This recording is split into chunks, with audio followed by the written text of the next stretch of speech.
Hi, I'm Rev Myron. I'm a minister through Pathways of Light, and I've been a course student for over 40 years. I'm going through the text this year again, reading it a paragraph or two at a time and asking Jesus to clarify for me, and then I write from that clarity. And so that's what I'm sharing with you today. Well, let's get started. We're looking at chapter 4, section 2, the ego and false autonomy. And today we're going to read paragraph 5 and then paragraph 6. 5 says, undermining the ego's thought system must be perceived as painful, even though this is anything but true. Babies scream in rage if you take away a knife or scissors, although they may well harm themselves if you do not. In this sense, you are still a baby. You have no sense of real self-preservation and are likely to decide that you need precisely what would hurt you most. Yet whether or not you recognize it now, you have agreed to cooperate in the effort to become both harmless and helpful, attributes that go together. That's nice, isn't it? We have agreed to cooperate in this effort, even though we don't remember doing so. Your attitudes, even toward this, are necessarily conflicted because all attitudes are ego-based. This will not last. Be patient a while and remember that the outcome is as certain as God. Oh, this paragraph makes me want to laugh. I'm like a baby who's resisting giving up the sharp-edged toys that are hurting me. The Holy Spirit will replace my ego beliefs with the truth, and I will be so much happier. But for a long time, I held on to what I have and refused to accept the change.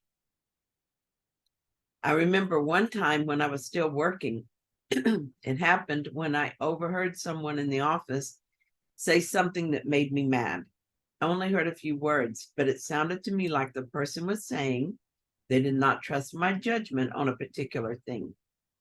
This was my perception of the word spoken, and perception is suspect at the best of times. But nevertheless, I was offended.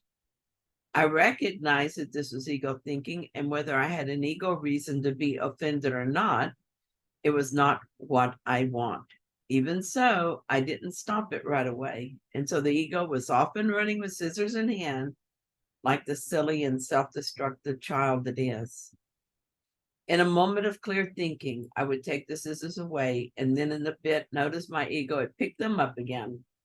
After a few hours of this, I got tired of the conflicted thinking. I would feel resentment, realize that the resentment was caused by my own thoughts, and would ask for healing of the belief in the offense that I carry in my mind. Then I would go back to feeling offended. It was making me crazy. I couldn't believe how hard it was for me to let go of the thought that was hurting me. I was basically making a choice to hold on to a perceived wrong rather than using this opportunity to undo the ego belief in offense. I might as well have just said it. Given a choice between being offended by a few words and being at peace, I choose the offense. It seems I really wanted to feel offended. I played with that sharp object all day long. I placed blame, then felt guilty. In so doing, I became afraid, and I hate it. It makes me feel a little nauseous to think about it. Finally, I decided that I wanted to wake up more than I wanted this person to be guilty. So I asked the Holy Spirit to correct my thinking, and this time I meant it. I just wanted to return to peace. I wanted to remember my purpose and to remember this is all I want. The confusion in my mind faded and the ego thinking lost its appeal. I didn't make it go away or figure out another way to think. I just desired peace above all else. The Holy Spirit did the rest. I did make a choice to become harmless and helpful. At first, this was done on an unconscious level, but now I'm fully aware of my goal. Blaming and projecting is not harmless behavior. Even if I only think it, it is still harmful, and I cannot be helpful if I'm harmful. So my thinking, and I never reached a point of acting on my thoughts. My thinking was harming me. It left me mired in the ego, unhappy, guilty, and fearful. It was also harmful to the person I was attacking, even though I never spoke to or acted against them. We are one mind, and that mind has no boundaries. As I was adding to the dream of separation with wrong-minded thinking, I was doing so for all of the sonship. When I came to my senses, I gave my willingness to have the ego undone in my mind, and I did this for all of the sonship as well. There is no way we can go home alone because we're not alone, and we cannot know we're whole if anyone is seen as separate. Paragraph 6. Only those who have a real and lasting sense of abundance can be truly charitable. This is obvious when you consider what is involved. To the ego, to give anything implies that you will have to do without it. When you associate giving with sacrifice, you give only because you believe that you are somehow getting something better and therefore can do without the thing you give. Giving to get is an inescapable law of the ego, which always evaluates itself in relation to other egos.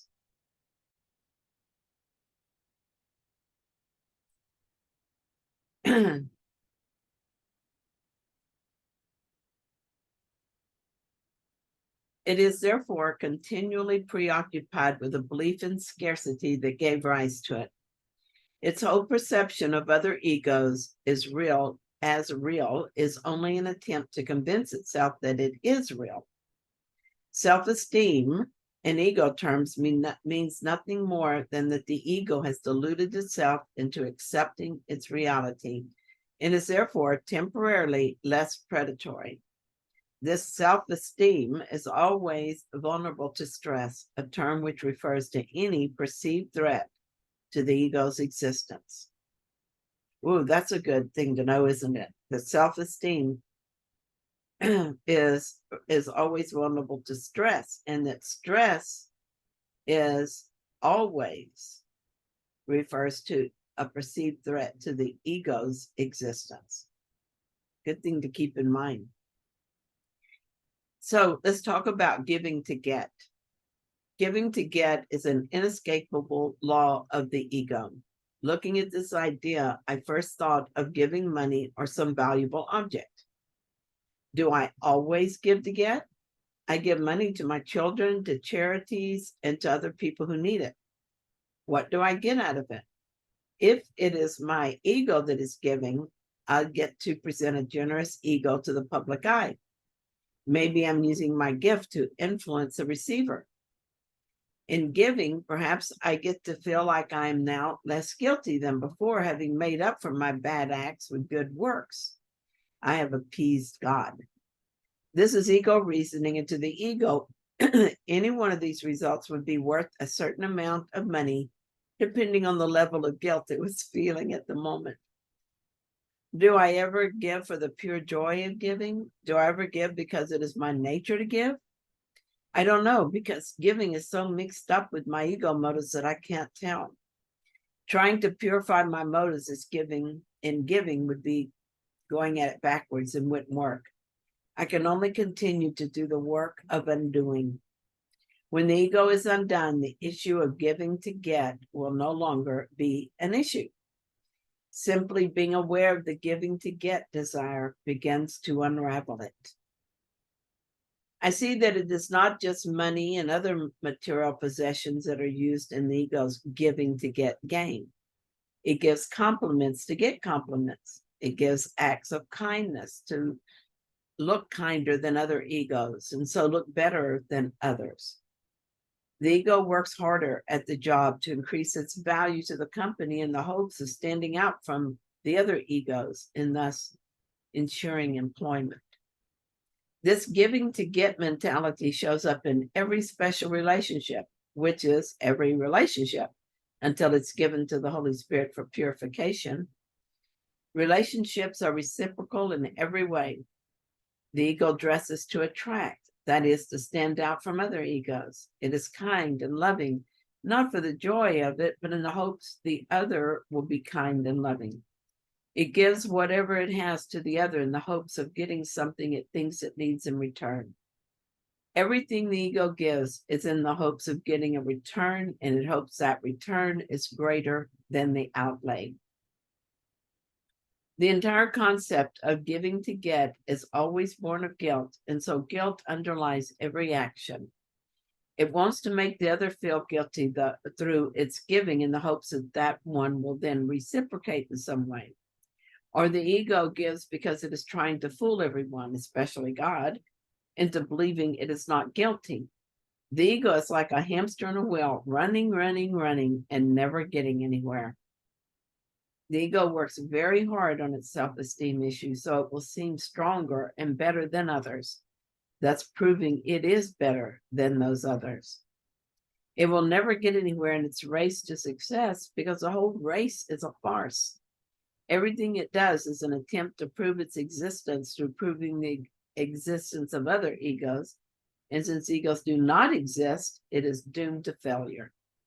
Instead of letting go of the insane idea that ego is real, I've tried to make my ego look better than your ego. Even as I write this, my ego hopes you will be impressed with my writing and will think of me as special because of it. It uses even my desire to wake up and my desire to love God as a way to feed its need to be absolved of guilt. Being the ego, it thinks that to be guiltless, it must look less guilty than others. My ego thinks like this. It gives its time and effort freely and gets nothing in return. Look at me, God. I am doing your work, and now you have to love me. See how others are impressed with me? See how they look to me for answers? Surely you recognize my value now, God. I am your special teacher. I sacrifice more than anyone for you. Surely you will forgive me for my sins and not punish me for leaving you. And of course, whom do I look better than? All those other egos. And since they exist, I must exist. It's all very convoluted and very depressing and impossible to fix. As Jesus said, giving to get is an inescapable law of the ego. I can't fix the ego, repair it, shore it up, and make it better. I can only undo it. The ego is the idea of guilt, fear, and lack, and therefore can only be those things, no matter how hard I try to make it look different. I want to be generous and loving without an agenda. I want this because the ego facade, under that ego facade, it is my nature to be so. True love, true generosity, and true giving is what I am, and that is what will bring me joy. As I accept the Holy Spirit's healing of my mind and finally give up the idea of a better ego, I will let that impossible ego idea go. The ego can learn, but it cannot become anything else. It is still an ego. Just beneath my belief in the ego is myself, my true self, which is not a belief at all, and so cannot be lost or damaged by my silly thoughts.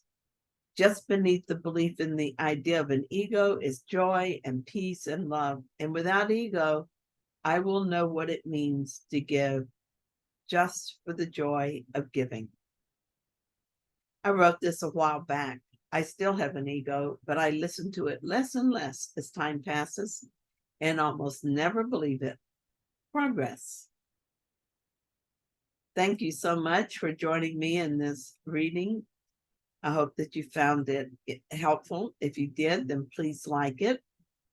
And if you haven't yet, then please subscribe. And I'll be back tomorrow with another reading. See you then.